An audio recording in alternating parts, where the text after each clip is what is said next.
Ju e keni parasysh që qëndrimi i Lëvizjes Vetëvendosje si fituese e zgjedhjeve është që presidenti i ardhshëm ose presidenti i ardhshme të jetë konsensual, pra gjithëpërfshirës, me mbështetje sa më të gjerë në kuvend e në popull, të jetë një personalitet që ka merita e kontribut, vlera kombëtare, qytetare, por gjithashtu edhe i dëshmuar në profesion e në shoqëri.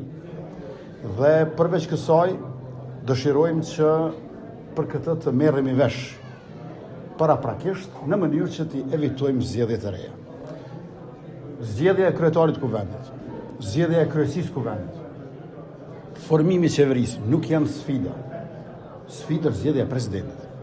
Prandaj ne duhet të merremi vesh për zgjedhjen e presidentit.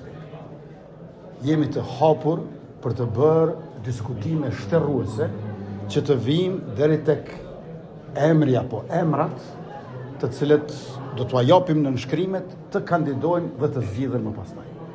Dikush që është jashtë skenës aktuale politike, jashtë polemikave ditore partijake dhe që është figurë unifikuese, sepse në Kushtetutën e Kosovës shkruan që presidenti i Republikës duhet të jetë shprehje e unitetit të popullit. Ne ja kemi ofruar Lidhjes Demokratike të Kosovës kryeparlamentare, kryetarin e kuvendit. Gjithashtu kam deklaruar edhe në takime edhe jashtë tyre që ne jemi për president konsensual. Pra nga 3 pozita të larta shtetërore, vetëvendosja tashmë ka zbritur në vetëm një, të kryeministri.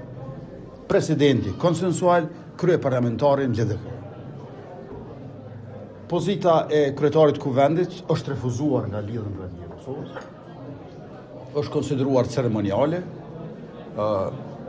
Unë besoj që është dashur që ta marrin atë pozitë. E ndjeka edhe mbrëm qëndrimin e deklaratën publike të mikut tim, kryetarit të LDK-s, Lumir Abdigjiku, i cili tha që LDK-ja do të qëndrojë në opozitë.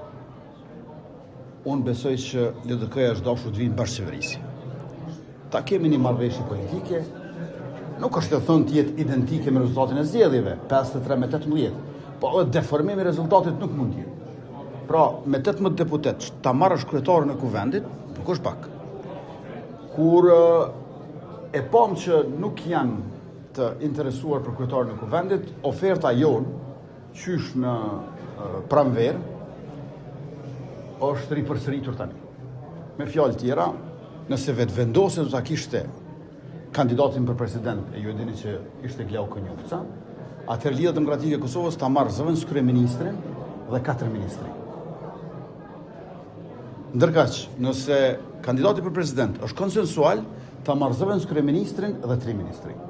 Sepse vendosja po heq dorë për presidentit dhe ta kenë zëvendës kryeministrin dhe 3 ministri. A nëse është Glauku, zëvendës kryeministrin dhe 4 ministri. Unë besoj që edhe oferta për krye parlamentar për LDK-n, edhe kjo për bashkëqeverisje ku kryetari i LDK-s, Lumir Abdigjiku, ta bëhet zëvendësimi në qeveri, nuk është pak. Kjo nuk është pak edhe nëse rezultati do të ishte më i ngushtë. Lere më që ishte 53-18. Tash, unë e përshëndes thirrjen e kryetarit Abdigjiku që edhe partitë e tjera, gjithë përfshirës të jetë presidenti. Pra të mos jenë veç 2 subjekte, vetëm vetëvendosja edhe vetëm LDK-ja, të jenë edhe të tjerët, dhe me këtë ide unë mbrëm ju kam shkruar të 3 kryetarëve të partive. I kam shkruar edhe kryetarit të PDK-s Betri Hamza, edhe kryetarit të AK-s Ardian Gjini, edhe kryetarit të LDK-s Lumir Abdigjiku, që sa më parë të takohemi dhe të merremi vesh për presidentin. Na duhet që të takohemi.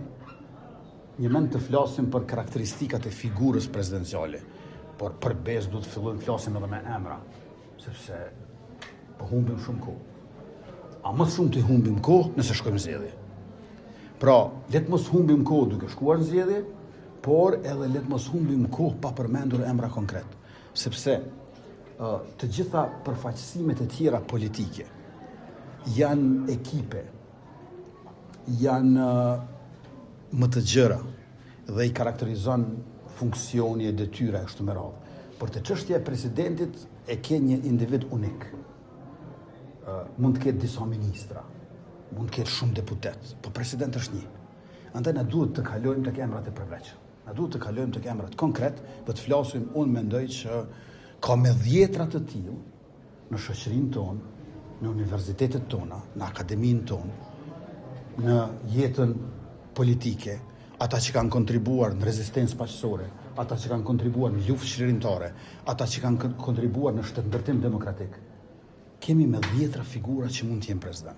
Tash më kurseni që unë të them juve emrat, sepse siç e dini, emrin që e përmendi unë po ja vën vulën time.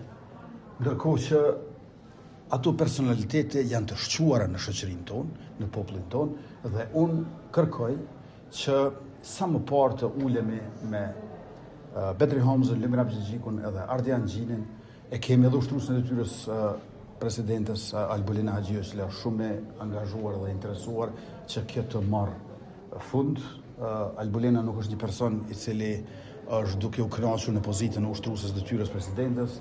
Ajo është shumë e interesuar që këtë ta marrë një figurë unifikuese për të cilën merrni vesh të gjithë ne bashkë. Faleminderit shumë.